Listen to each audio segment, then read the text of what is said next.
So, na magluluto ako ng gulay. Ayan. Ang tawag ko dyan ay menestra de verdura. So, ayan. Mainit na yung yung aking lutuan. Bibisan ko lang siya ng sibuyas.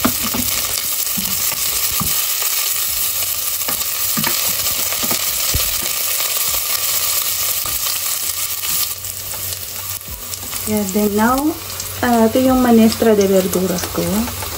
Meron siyang carrots, may button mushrooms, ayan, cauliflower, and ayun, gisantes, and green beans.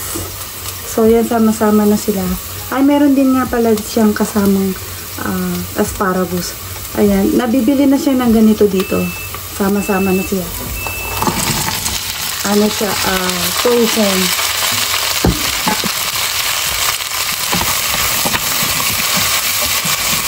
Bale, 1 kilo yan. 1 kilo siya.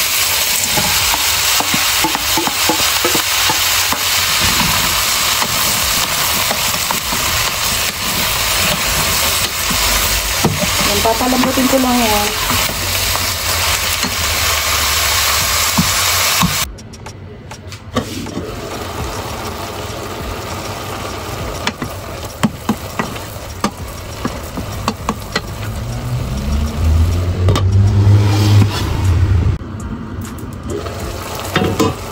Lagyan ko siya ng Knorr cubes. Pwede din kayong gumamit ng kung anong gusto nyo pampasarap. O salt, pwede ding salt lang. Ito ay broth cubes ang nilagay ko.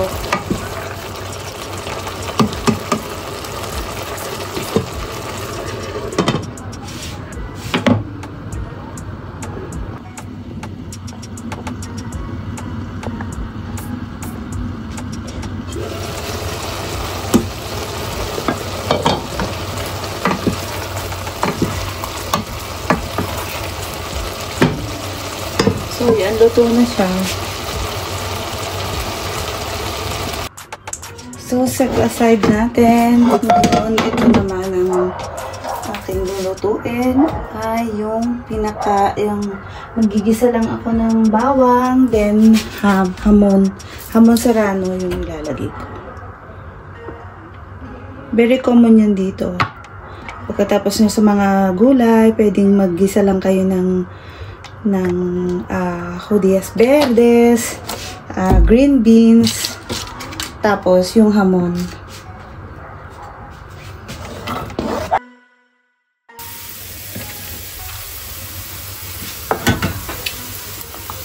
Yan yung hamon. Diet na siya. May nabibili na rin mga ganyan dito. So, okay na yan. Ganun lang siya. Saka natin ilalagay dito ulit sa aking nilutong gulay. Diba, madali lang. Ang tawag dito, rehogado.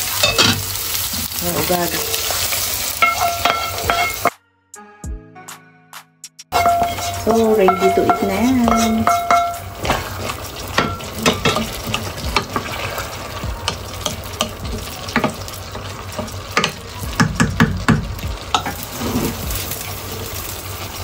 Sarap yan. Pwedeng kainin yan sa ng lagyan niya na tinapay o sandwich. Pwedeng magdagay ng meron kami ditong baguette. Masarap yan kainin doon. Very healthy pa yung gulay.